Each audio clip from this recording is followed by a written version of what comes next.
ప్రజల వైపు చూస్తూనే ఉండండి వారాహి 99 టీవీ ఛానల్. చంద్రబాబు దేవుడిని అడ్డు పెట్టుకుని కుట్రలు అబద్దాలు ప్రచారం చేస్తున్నారని ఆరోపించిన వైసీపీ నేత శివప్రసాద్ రెడ్డి బరితెగించి ఇష్టం వచ్చినట్లు మాట్లాడుతున్నారని అన్నారు. బోలే బాబా సంస్థకు అనుమతించింది మీ ప్రభుత్వం కాదా అని ప్రశ్నించారు. ఈ మేరకు ఆయన మీడియాతో మాట్లాడారు.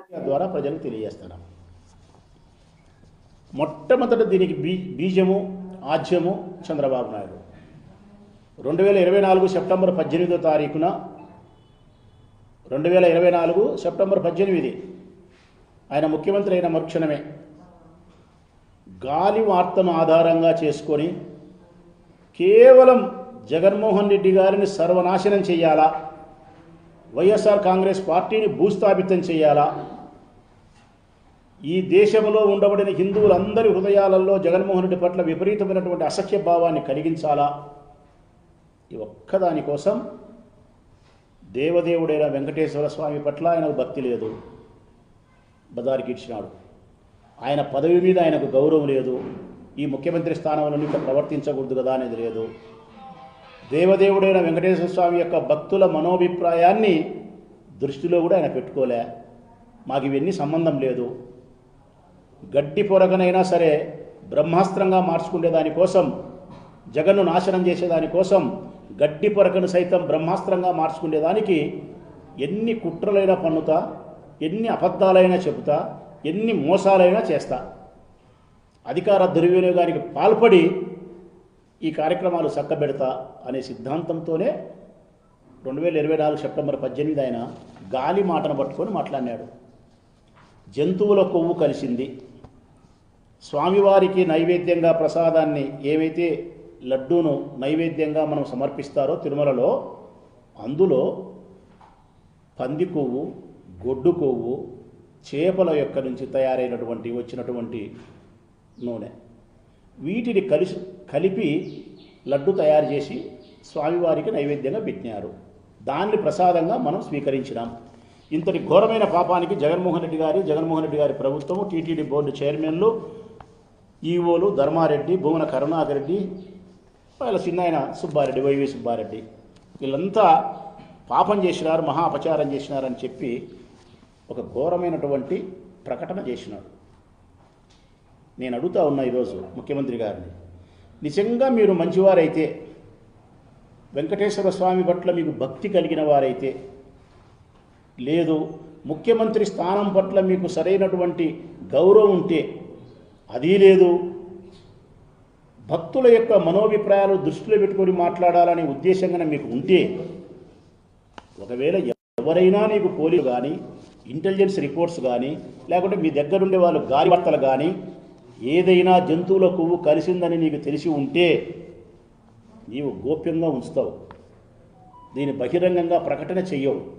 ఎందుకంటే స్వామివారి యొక్క దేవాలయానికి సంబంధించిన పవిత్రతకు భంగం కలగకూడదు, భక్తులు బాధపడకూడదు అని చెప్పి గోప్యాన్ని స్వీకరిస్తావు.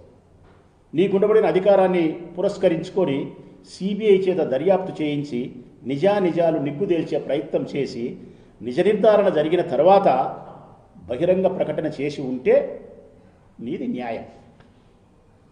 మరి ఎక్కడ న్యాయం ఉందే నీది? ఎవడో దానవయ్య దానయ్య గాలి మాట చెప్తే అది పట్టుకొని జంతువుల కొవ్వు కలిసిందని చెప్పి బహిరంగ ప్రకటన చేసి 120 కోట్ల మంది భారతీయుల యొక్క మనోభావాలను నాశనం చేసి జగన్మోహన్ రెడ్డి ఒక్కరి సర్వనాశనం చేసేదానికోసం ఇంతటి ప్రకటన చేసినావే, తప్పు కాదా నీది? సరే, చేస్తే చేసినావు. మేము సుప్రీంకోర్టుకు వినాం. వైవి సుబ్బారెడ్డి గారు సుప్రీంకోర్టుకు పోయి ఇది చాలా ఘోరమైన ప్రకటన ముఖ్యమంత్రి గారు చేసినారు, దీని మీద సిబిఐ చేత విచారణ చేయించండి అని చెప్పి మా నిజాయితీని మేము నిరూపించుకునే దానికోసం సుప్రీంకోర్టు తలుపు తట్టింది వైఎస్ఆర్ కాంగ్రెస్ పార్టీ లీడర్ వైవి సుబ్బారెడ్డి. మరి మా అభ్యర్థన మేరకే సుప్రీంకోర్టు స్పందించింది. సుప్రీంకోర్టు స్పందించినప్పుడు మాట్లాడిన మాటలేందో ఒక్కసారి దేశ ప్రజలందరూ విని ఉంటే చంద్రబాబు నాయుడుకు గడ్డి పెట్టిందరు. వారి ఆస్థాన లాయర్ లూథ్రా, చంద్రబాబు నాయుడు గారి యొక్క ఆస్థాన లాయర్ ఆయన లూథ్రా గారు జంతువుల కొవ్వు కలిసిందని చెప్పి వాదిస్తూ ఉంటే, అటువైపు నుంచి విశ్వనాథ్ అనే గౌరవ జడ్జి గారు, గవాయి అనే గౌరవ జడ్జి గారు, ఈ ఇద్దరు ఆ లూత్రాతో సంభాషించిన సంభాషణ మేము విన్నాం. మీకు కూడా వీడియోలలో దొరుకుతుంది. ఏ ఆధారం లేకుండా, ఏ ల్యాబ్ రిపోర్టు లేకుండా ఏ విధంగా మీరు ముఖ్యమంత్రి స్థానంలో ఉండి ప్రకటన చేస్తారు, భగవంతునికి సంబంధించిన విషయంలో కూడా మీరు జోక్యం చేసుకుంటారా అని చెప్పి లూత్రాను లెఫ్ట్ అండ్ రైట్ వాంచి పారేసినారు. ఏదో రిపోర్ట్ ఉంది అని చెప్పినారు, ఏదో ఎన్డీటీవీ రిపోర్టు ద్వారా. అదే ఎన్డీటీవీ రిపోర్ట్లో ఏం చెప్పినారని కూడా గౌరవమైనటువంటి గవాయి గారు, విశ్వనాథ్ గారు మాట్లాడినారు. సోనాబీ గారి వెజిటబుల్ దానికి సంబంధించినది కూడా అటువంటిది ఆస్కారం కలిసేదానికి ఉంది కదా, నిర్ధారణమైనటువంటి ల్యాబ్ రిపోర్టు లేకుండా ఏ విధంగా మీరు ప్రకటన చేస్తారని చెప్పి మిమ్మల్ని మందలిచ్చినారు. అయినా మీకు సిగ్గు రాలేదు. ఆ తర్వాత సిబిఐ దర్యాప్తు చేయించినారు. సిబిఐ అధికారులు ఇద్దరు, ఈ రాష్ట్రంలో ఉండే పోలీసు అధికారులు ఇద్దరు, ఆహార భద్రతకు సంబంధించిన అధికారి ఒకరు, కేంద్రంలో ఉండేది మీ పార్టీ, రాష్ట్రంలో ఉండేది మీ పార్టీ, రాష్ట్ర పోలీసులు మీ వారు, సిబిఐ ఉండేది నరేంద్ర మోడీ చేతిలో. ఒక్క మాటలో చెప్పాలంటే కంప్లీట్గా దర్యాప్తు చేసింది మీ ప్రభుత్వాలు. మరి మీ ప్రభుత్వాలు దర్యాప్తు చేసి ఆ దర్యాప్తు నివేదికను కోర్టుకు సమర్పిస్తే ఆ కోర్టులో స్పష్టంగా చెప్పినారు, ఈ నెయ్యిలో జంతువుల కొవ్వు కలవలేదు అని. స్పష్టంగా జంతువుల కొవ్వు కలవలేదు, స్పష్టంగా 210 పేజీలు కలిగిన